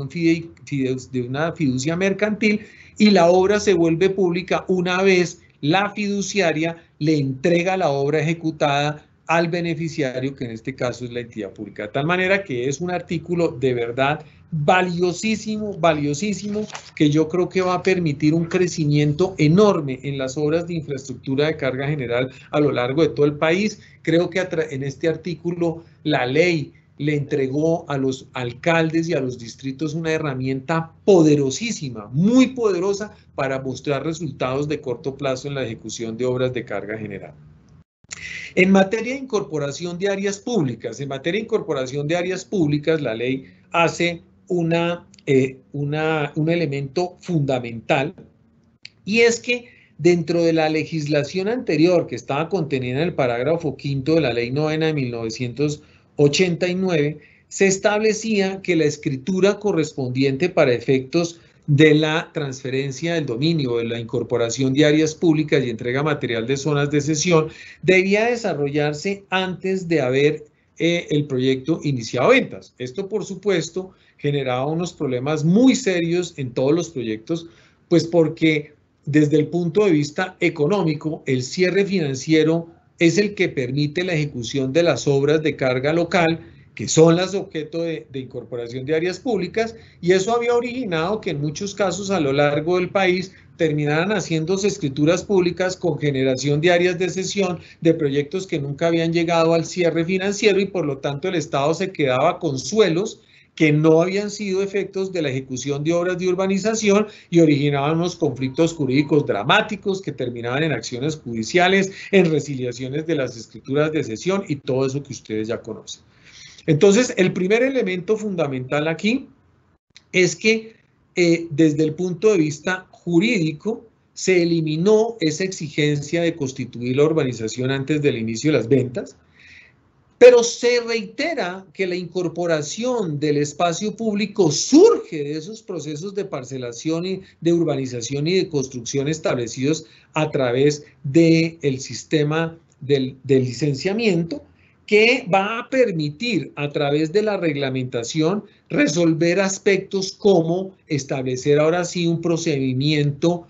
claro de esa entrega y escrituración de áreas de cesión que tenga en cuenta elementos tan importantes que no se podían tener en cuenta con esta limitación que tenía la ley, como que qué pasa si yo pido una licencia de urbanismo, estoy desarrollando el urbanismo y en el término de vigencia de la licencia tengo que modificar la localización de las sesiones. Ahora sí lo puedo hacer porque ya no tengo incorporadas las áreas desde el momento antes de las ventas. ¿O qué pasa cuando, cómo vamos a hacer el procedimiento de concurrencia del municipio y distrito en el acto de transferencia jurídica, de tal manera que se facilite el proceso de transferencia del dominio y esas áreas se incorporen realmente al espacio público, como decía la doctora Sandra, y por supuesto procedimientos que no solamente le garanticen a las entidades públicas la posibilidad de reclamar la ejecución de las obras de urbanismo en el espacio público, sino sobre todo aumentar su relación de espacio público por habitante, logrando que esas áreas de verdad se incorporen y se transfieran al derecho de dominio de los municipios. En materia de la Ley 675 de 2001 de propiedad horizontal, la ley estableció unas reglas muy importantes que básicamente están señaladas para flexibilizar las reglas en materia de proyectos de vivienda de interés social y de interés prioritario de 5 o menos unidades privadas. ¿Por qué razón? Pues porque la historia demostró que las exigencias de la Ley 675 en este tipo de proyectos habían hecho absolutamente imposible que se obtuvieran, por ejemplo, licencias de modificación de estas unidades, que se resolvieran problemas de coexistencia de estas unidades, porque las exigencias desde lo jurídico y desde lo económico pues eran de imposible cumplimiento y lo que la ley tenía generado en esto pues era una condición que no permitía que estos proyectos pudieran tener modificaciones en el tiempo. De tal manera que, ¿qué hizo? Pues declaró una exención para ellas en la inscripción y posterior certificación en las alcaldías municipales sobre su existencia y representación legal. Lo que quiere decir que ya no tienen que hacer todo ese procedimiento de llevar la escritura de propiedad horizontal a la alcaldía, sino que simplemente con la escritura pública, decimos nosotros de constitución de propiedad horizontal porque no lo dijo la ley, pero seguramente lo dirá el reglamento, simplemente con la escritura pública, con lo que se señala en la escritura, se resuelto el problema de la representación, de la existencia y representación de este tipo de propiedades horizontales. En segundo lugar, establece una condición de que sea potestativa la Asamblea General de Propietarios en este tipo de proyectos, porque por lo general, en muchos casos, por falta de capacidad de conocimiento en ellas, por imposibilidad de reunión o por muchas razones, era imposible la toma de decisiones, de tal manera que la ley aquí le entrega al reglamento de propiedad horizontal apertura mental para que establezca cuáles son los mecanismos mejores para la toma de esas decisiones. Y hoy en día, pues esos mecanismos pueden estar orientados básicamente a una mayoría simple o a la participación de 2 propietarios, etcétera, etcétera. En esto es muy importante que la ley le generó apertura mental al propio reglamento. Otro elemento que señaló es que va a ser potestativo de estas propiedades horizontales la constitución del fondo de imprevistos, porque la obligación de la constitución del fondo de imprevistos, que puede llegar hasta el 50% del presupuesto de los costos de administración de una propiedad horizontal, pues en este caso, si no hay costos asociados a la mantenimiento de la propiedad horizontal y ni siquiera habían de verdad fondos de administración, pues no tiene ningún sentido que haya un fondo de imprevistos que además les generaba unos problemas fiscales enormes. Y finalmente, que simplemente va a bastar la designación de un administrador como órgano de dirección, de tal manera que si no hay un administrador como órgano de dirección no quiere decir que la propiedad horizontal no pueda actuar para sacar una licencia, por ejemplo, sino que simplemente los propietarios van a actuar como administradores solidariamente responsables y bastará que ellos firmen los formularios de las licencias como un efecto claro, jurídico respecto de estas decisiones. Estas son básicamente las condiciones que trajo la ley de manera clara en estas materias de ordenamiento. Insisto que la reglamentación va a ser muy importante, vamos a encontrar en eso unas herramientas muy eficientes. El Gobierno Nacional estamos seguros que está trabajando en esta dirección porque esta reglamentación creo yo que nos va a hacer la vida mucho más fácil a todos los actores de este sector. Muchísimas gracias y quedo muy atento a las preguntas al final del conversatorio. Muchas gracias. Muchísimas gracias, doctor Juan Manuel. Ahora vamos con algunas preguntas de nuestro auditorio. La primera pregunta va enfocada con el tema de entrega de zonas de sesión y espacio público. Nuestro auditorio pide un poco más de claridad frente a la simplificación del trámite y nos preguntan que si esta modificación introducida por la ley significa que las entidades territoriales no comparecen a firmar las escrituras y cuál es el alcance adicional de este artículo. El alcance más importante del artículo es un error que originaba la ley anterior, y es que señalaba que la escritura pública de constitución debía hacerse antes de las ventas. Y eso ponía de presente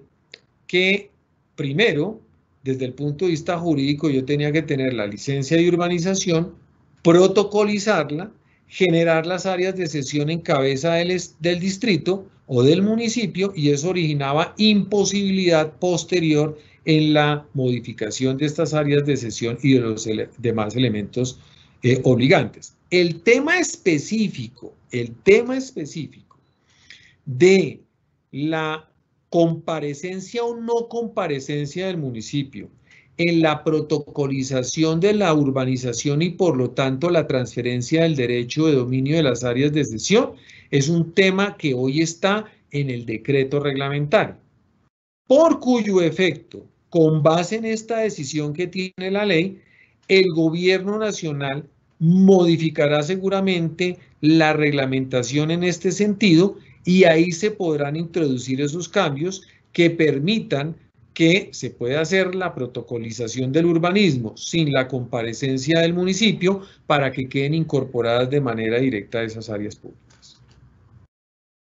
Ok, doctor Juan Manuel. Tenemos ahora una pregunta en materia de aplicación de la norma. Nos preguntan si las disposiciones contenidas en la ley en materia de planes parciales son aplicables a planes parciales que en este momento se encuentran o en trámite de determinantes o en trámite de formulación o en trámite de concertación ambiental. Sí, no nos olvidemos de una cosa. Las normas a las que aquí he hecho referencia, que tengan relación con los planes parciales, son normas del procedimiento. Y las normas de procedimiento, como lo ha señalado la jurisprudencia, son normas de orden público. Y las normas de orden público son de aplicación inmediata. De tal manera que si yo tengo una actuación administrativa vigente, eso es muy importante, la actuación administrativa tiene que estar vigente. Si tengo una actuación administrativa vigente que empate con las nuevas reglas de procedimiento que están señaladas en la ley, el interesado, por supuesto, tendrá derecho a que su procedimiento se ajuste a esta nueva reglamentación, como ocurre con todas las normas de modificación de procedimiento. Ok, doctor Juan Manuel, muchísimas gracias. Continuamos también con otra pregunta de aplicación de las normas, ahora en materia de plusvalía. Nos preguntan si ese pago en especie y los acuerdos de pago que permite la norma se pueden presentar frente a predios que ya cuentan con la liquidación de la participación en plusvalía. Pero por supuesto que sí, la ley no hizo ninguna excepción. La redacción de la ley realmente es muy buena porque la ley no hizo excepciones. La ley simplemente señaló que el instrumento se puede utilizar para poder construir infraestructura de todo el orden que acabo de decir, de servicios públicos, de malla vial, de equipamientos, etcétera, etcétera, en el suelo que fue objeto de cambio. Es decir, ¿cuál? el suelo que fue objeto de hecho generador de plusvalía, de tal manera que no importa si la plusvalía está liquidada, no está liquidada, si ya hubo plan parcial, si no hubo plan parcial, puede establecerse el acuerdo para la ejecución de esas obras contra el valor de la plusvalía a través de los mecanismos de acuerdos y fiducia señalados por la propia ley. Claro que sí, y yo insisto en que la ley aquí lo que hizo fue originarle un mecanismo rápido, eficiente para los alcaldes, para los municipios y para los privados para poder producir de manera rápida infraestructura de este estilo. Muchas gracias, doctor Juan Manuel. Y terminamos con una pregunta de aplicación también de la norma en materia de propiedad horizontal. Nos preguntan si estas disposiciones en materia de propiedad horizontal frente a propiedades que ya están constituidas, si estas propiedades deben adherirse a las nuevas disposiciones y cuál es el plazo para adecuar su reglamento a la nueva normatividad. La ley no lo dijo. La ley no expresó un plazo, la ley no expresó cómo debían acogerse,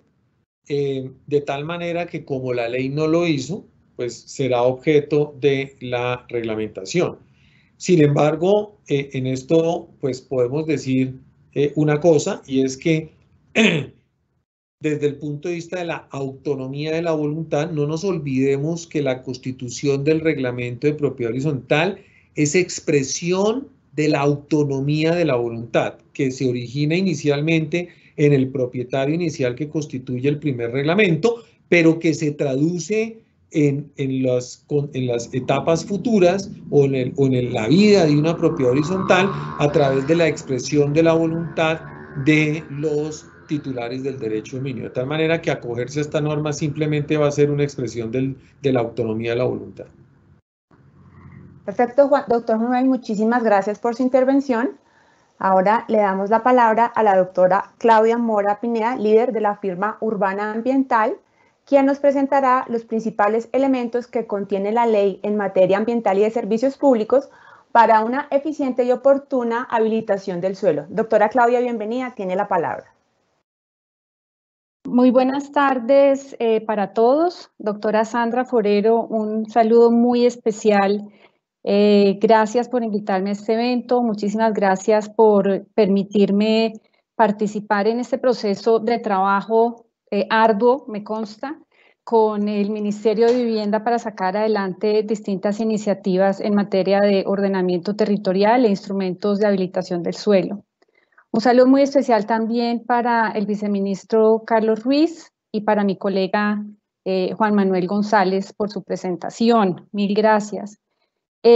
Como lo señaló Juan Manuel y lo anunció también Natalia, mi intervención se va a referir, y antes que nada, pues, ¿la están viendo allí? Perdón. ¿Me pueden confirmar, por favor, si la están viendo? Sí, señora, por favor, así está perfecto. Mil gracias, mil gracias. Como lo anunciaban, nos vamos a referir, o me voy a referir en mi presentación, a los aspectos ambientales y de servicios públicos incorporados en la Ley 2079 del 2021. En lo que respecta a los aspectos ambientales, debo resaltar especialmente la labor del Ministerio de Vivienda en la consolidación y la conformación del proyecto de ley, porque, como ustedes saben,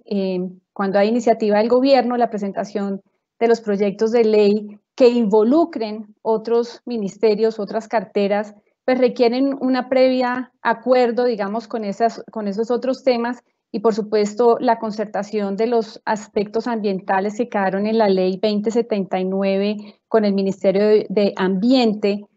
no fueron sencillos, requirieron muchísimas discusiones, muchísimos debates, redacciones que iban y venían, pero finalmente creo que lo que quedó incorporado en la ley 2079 pues reúne lo que estaba buscando tanto el Gobierno Nacional y como lo expresó la doctora Sandra Forero de Camacol, lo que se quiere en términos de seguridad jurídica y tratar de tener un marco regulatorio que sea claro en aspectos tan sensibles como lo son los asuntos ambientales. En la ley 2079 se presentó un ajuste en el artículo 26, específicamente en lo que se refiere a la instancia de concertación ambiental. Este artículo 26 de la ley 2079 debe leerse también en concordancia, como lo señaló el viceministro Ruiz en su momento, con el decreto 1232 del 2020 sobre planes de ordenamiento territorial. En primer término, la ley señala que el término para la concertación de los asuntos ambientales en cabeza de las corporaciones autónomas regionales será de 45 días. La ley vigente anteriormente establecía el término de 30 días. Si bien pareciera que aquí no hay un gran avance porque se está aumentando ese término, lo cierto es que se buscó un plazo que esté acorde con la complejidad de los asuntos que van a concertación ambiental, pero también, y como ya lo mencionaba, el decreto 1232 está acotando cuál es esa instancia de concertación, cuál es ese momento en que se empieza a concertar los asuntos ambientales relativos al ordenamiento del territorio, que es a partir del momento en que el municipio o el ente territorial radica los documentos completos y necesarios para que las autoridades ambientales puedan adelantar los estudios correspondientes y concertar los aspectos exclusivamente ambientales atinentes al ordenamiento del territorio. Señala ese decreto, entonces, que en estos 45 días las autoridades ambientales deben hacer una revisión integral de la información que se presenta para concertación, que no es posible hacer concertaciones parciales y tampoco concertaciones que queden condicionadas en materia de ordenamiento del territorio.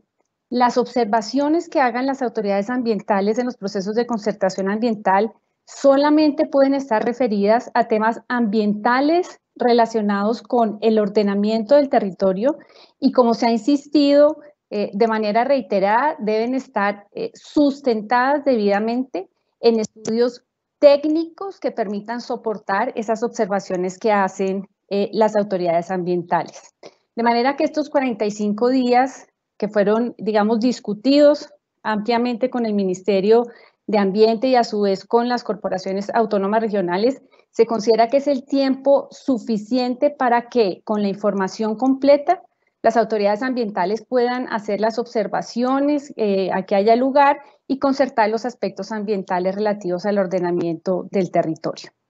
Como ustedes saben, la instancia ambiental o la concertación ambiental es indispensable para continuar con el proceso de aprobación y discusión del plan de ordenamiento territorial, y sin que se surta esta instancia no es posible que se pueda aprobar un plan de ordenamiento territorial, de manera que este término de 45 días, así como los otros elementos que enmarcan el trámite de la concertación ambiental señalados en el decreto 1232, pues dan una claridad meridiana sobre cómo se deben manejar estos aspectos ambientales de concertación con las autoridades ambientales.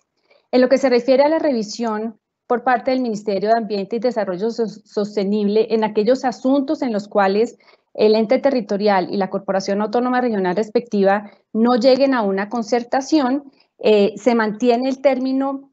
máximo de 30 días señalado en la ley. Sin embargo, dice que este término empezará a contar a partir de la erradicación completa de la información por parte del ente territorial. Este término no estaba claro y, por tanto, estos 30 días tenían como una suerte de vacío jurídico, porque no se sabía a partir de qué momento contaban estos 30 días máximos que tiene el Ministerio de Ambiente para resolver sobre aquellos asuntos ambientales que no fueron concertados entre la corporación y el ente territorial.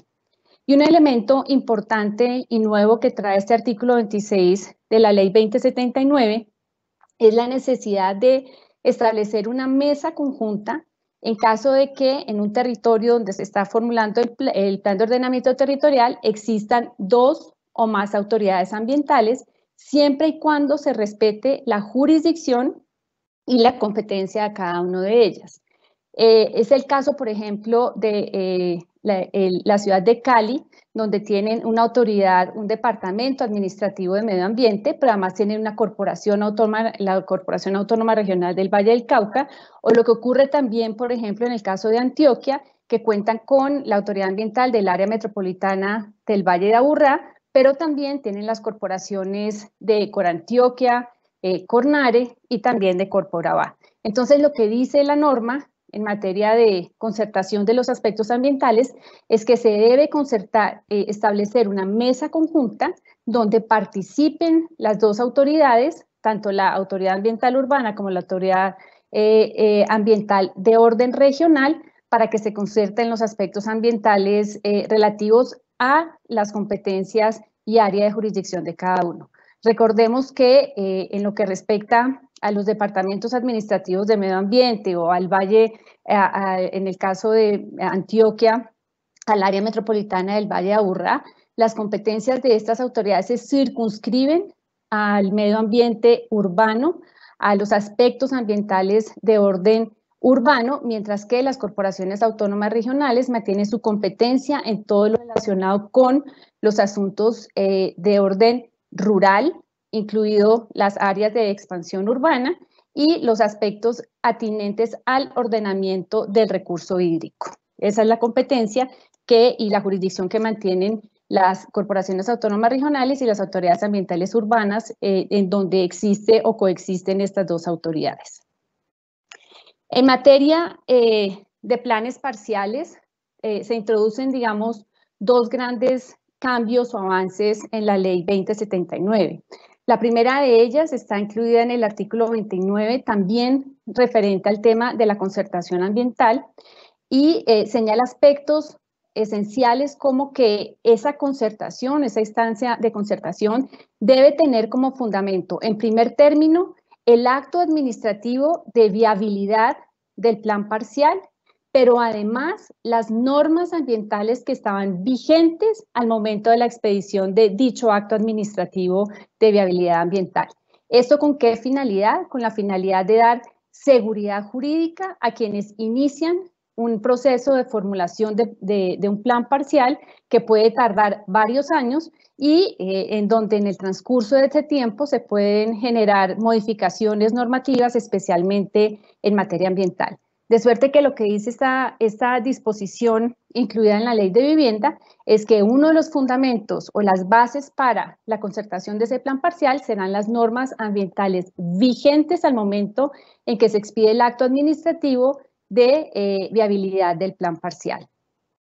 Señala asimismo el artículo 29 que los resultados del proceso de concertación del plan parcial deben constar en un acta que debe estar debidamente firmada tanto por los representantes que asisten por parte de la entidad territorial como los que asisten por parte de la autoridad ambiental.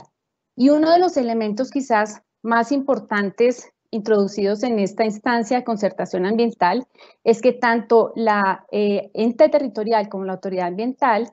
pueden solicitar al particular, en aquellos casos en que los planes parciales son de iniciativa privada, que hagan la sustentación de su proyecto y del documento técnico de soporte en esta instancia de concertación ambiental. Este es un avance porque obviamente dentro de los procesos de concertación ambiental, especialmente en aquellos de iniciativa particular, siempre se veía la dificultad de que el ente territorial tuviera la capacidad y el interés suficiente para poder defender y para poder presentar con total solvencia técnica y jurídica la propuesta de proyecto de plan parcial que se presentaba para concertación de la autoridad ambiental.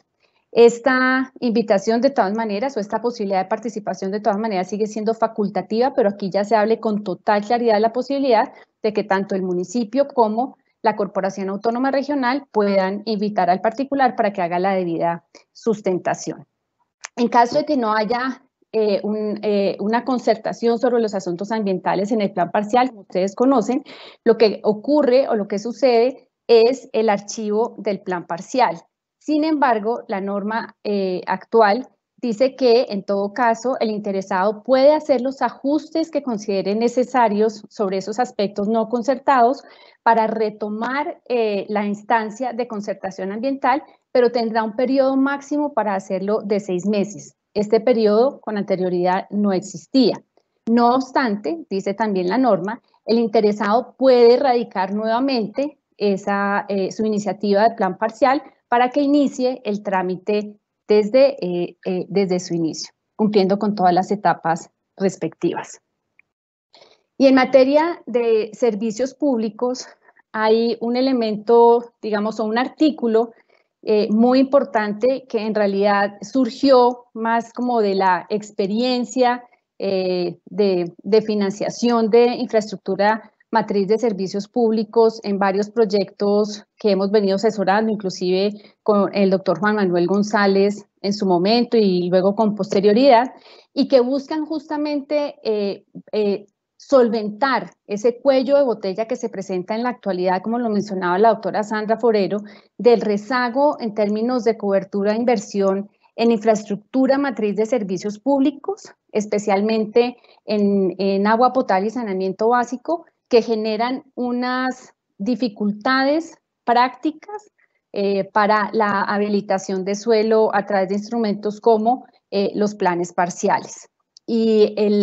la modificación o este artículo nuevo más bien se introduce en el artículo 36 de la ley 2079 y hace referencia a la financiación excepcional de la infraestructura matriz de servicios públicos. Lo primero que debe señalarse es que la norma reitera y ratifica que la garantía de la prestación de los servicios públicos por constitución y por ley está en cabeza primordialmente de la nación y de los entes territoriales. Es decir, este artículo 36 no busca relevar de su responsabilidad tanto a la nación como a los entes territoriales de brindar las garantías y de disponer los recursos que sean necesarios para proveer la infraestructura matriz de servicios públicos, así como ocurre también en el tema vial. Entonces, los particulares pueden financiar o ejecutar las obras asociadas a infraestructura matriz de manera excepcional. Excepcional, no es una regla, sino una excepción a esa regla general de que lo debe hacer la nación y los entes territoriales. Siempre y cuando que a esos particulares se les garantice la recuperación de la inversión a través de los mecanismos previstos en la norma para ello. Ya explicaba Juan Manuel González ahora algo relativo al tema de la posibilidad de financiar infraestructura de servicios públicos a través de plusvalía y que se garantice la prestación efectiva del servicio. ¿Esto por qué se incluye así? Porque la experiencia ya ha mostrado que en algunos casos en donde se ha acudido de manera excepcional a la financiación de infraestructura de servicios públicos matrices por parte de particulares, con posterioridad, cuando ya se van a ejecutar, cuando ya se requiere, digamos, del abastecimiento de agua potable o de la prestación del servicio de alcantarillado, los entes territoriales dicen, lamentablemente ya dimos otras disponibilidades y ya no existe agua potable disponible para su servicio. Entonces, lo que se busca aquí en la norma es que se establezcan dos condiciones sine qua non para que el particular pueda financiar esa infraestructura, que se garantice la recuperación de la inversión a través de los mecanismos previstos en la ley para ello y que se garantice la prestación efectiva del servicio a quien está financiando esa infraestructura matriz de servicios públicos. Una vez el particular ejecuta o se encuentra financiada la obra por parte de o con recursos del particular, lo que establece la norma es que el prestador de servicio público debe certificar la aptitud de esa infraestructura para la prestación del servicio público o por la función, digamos, a la cual esta afecta. Y una vez se entrega esa certificación por parte del prestador, el municipio está en la obligación de recibir esa infraestructura y de entregarla en usufructo al prestador del servicio, bajo la condición de que ese aporte que se entrega no se le incorpore o no se le traslade dentro de la tarifa al usuario. ¿Por qué se estableció esta obligación con tanta precisión? Porque también existe ya experiencia en casos puntuales en los que una vez el particular financia o ejecuta las obras de redes matrices en agua potable y saneamiento básico, los municipios se negaban a recibir dicha infraestructura y retardaban la recepción de la infraestructura, generando obviamente perjuicios para los particulares. El otro cuello de botella que se presentaba es que los prestadores de servicio no podían recibir de manera directa a título de donación o con otro título específico esa infraestructura financiada por los particulares, por cuanto se los generaría unos costos tributarios muy altos. Por tanto, lo que se buscó a través de esta redacción es que sea el municipio quien reciba esa infraestructura, que no tiene, digamos, esa carga tributaria y que se la pueda entregar a manera de usufructo al prestador del servicio sin que se traslade ese costo en la tarifa, de manera que los usuarios no vean un incremento en su tarifa por efectos de la incorporación de esta inversión. Y prevé la norma entonces que el prestador del servicio público debe hacer el ajuste tarifario correspondiente en caso que sea necesario, de acuerdo con la metodología y la reglamentación que establece la Comisión de Regulación de Agua Potable y Saneamiento Básico. Como lo mencionaba Sandra, este tema de infraestructura es muy importante. Nosotros hemos visto en el ejercicio de nuestra profesión y en las asesorías que hemos hecho a distintos proyectos que el tema de suministro de agua potable y saneamiento básico necesariamente pasa por uno de los cuellos de botella que debe ser resuelto y estamos convencidos que este artículo 36 va a permitir que se pueda ejecutar obras de infraestructura matriz de servicios públicos y que permitan habilitar y darle viabilidad a los proyectos que se desarrollan por planes parciales. Muchas gracias. Doctora Claudia, muchísimas gracias por su intervención. Vamos con un par de preguntas del auditorio. La primera pregunta es, la ley incorporó la posibilidad para que en el marco de una concertación ambiental y un plan parcial de iniciativa privada, el particular pueda ser invitado por las autoridades a sustentar su plan parcial. Pero usted nos mencionaba que se trata de una posibilidad. ¿Cómo puede el titular o el particular interesado garantizar que en un plan parcial de iniciativa privada se le garantice su derecho al debido proceso? Pues no, lamentablemente no quedó, digamos, como se desearía, y es que esa participación cuando hay iniciativa privada en la formulación de un plan parcial sea obligatoria. Sin embargo, sí se abre, digamos, la posibilidad para que esa instancia se permita si las partes están de acuerdo. Yo lo que sugeriría, obviamente, es que en los casos de planes parciales de iniciativa privada, cuando lleguen a instancias de concertación, se haga una solicitud formal a las partes, es decir, tanto al municipio como a la autoridad ambiental, para que se les permita oficialmente, con fundamento en lo previsto en este artículo, esa intervención, de suerte que ellos puedan hacer la sustentación de los documentos y del proyecto como verdaderamente corresponde, apelando a que se debería respetar, obviamente, ese debido proceso y ese derecho que tiene que se les escuche en una audiencia cuando ellos son quienes en realidad están soportando todo lo relacionado a la elaboración de los documentos técnicos de soporte para la formulación de un plan parcial. Ok, doctora Claudia, tenemos otra pregunta. La ley genera un marco normativo para efectos de la entrega de los suelos para zonas de cesión. La pregunta es si en este nuevo marco normativo es posible entregar suelos con restricciones ambientales para efectos de carga general. No específicamente, y el tema, digamos, de entrega de zonas de cesión con afectaciones ambientales la desarrolla cada ente territorial en su plan de ordenamiento territorial. Hay algunos municipios que lo aceptan, pero en principio las afectaciones ambientales no pueden ser entregadas como cesiones, sino que están definidas como una afectación ambiental.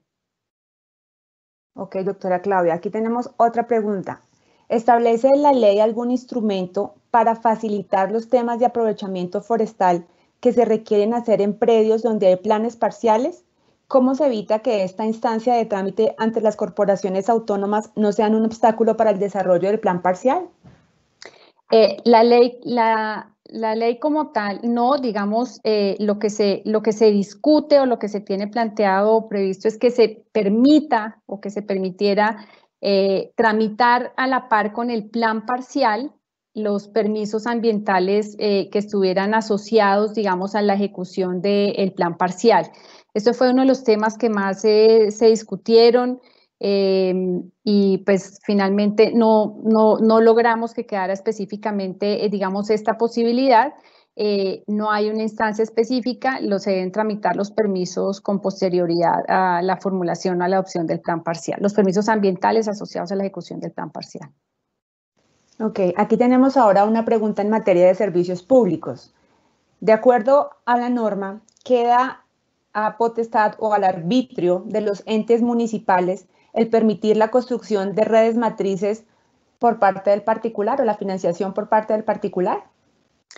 Sí, digamos que en principio, como dice la norma, la financiación o la provisión más bien de las redes matrices es de responsabilidad del ente territorial. Aquí lo que se está abriendo la posibilidad es que cuando no existen esas redes matrices que permitan habilitar el suelo, el particular pueda asumir esa carga siempre y cuando se le reconozca esa inversión. Entonces, el particular puede decirle al prestador de servicio del municipio, cuando no existe esa infraestructura ya definida o está dentro del plan de obras e inversiones regulado por parte del prestador, el particular puede decir, nosotros podemos asumir esta carga general siempre y cuando se reconozca esa inversión y se garantice la prestación del servicio. Es un tema que tiene que ser concertado entre el particular y el ente territorial junto con el prestador de servicio. Ok, doctora Claudia. Y para terminar, una pregunta en materia de aplicación de la ley. Un municipio que se encuentra en su etapa de concertación ambiental, de acuerdo a la entrada en vigencia de la ley, ¿podría ampliar los términos de la concertación? No, de concertación ambiental de planes de ordenamiento y de planes parciales. No, Sí, lo que sí prevé, digamos, el decreto de planes de ordenamiento territorial para efectos de la instancia de concertación ambiental, dice que para aquellos planes de ordenamiento territorial que fueron radicados en legal y debida forma antes del 31 de marzo, pueden continuar rigiendo con las disposiciones que estaban vigentes con anterioridad a la entrada del decreto del decreto 1232, perdón, de 2020 sobre planes de ordenamiento territorial. Ok, doctora Claudia, muchísimas gracias por su intervención. A ustedes, mil gracias. Al señor viceministro, a nuestros conferencistas, al doctor Manuel González, a la doctora Claudia Mora, a la doctora Sandra Forero y a los más de 500 asistentes a nuestro evento del día de hoy, muchísimas gracias. Los invitamos a consultar las presentaciones de nuestros conferencistas en la página de Camacol, www.camacol.co. Muchísimas gracias y buena tarde para todos. Muchas gracias. Gracias.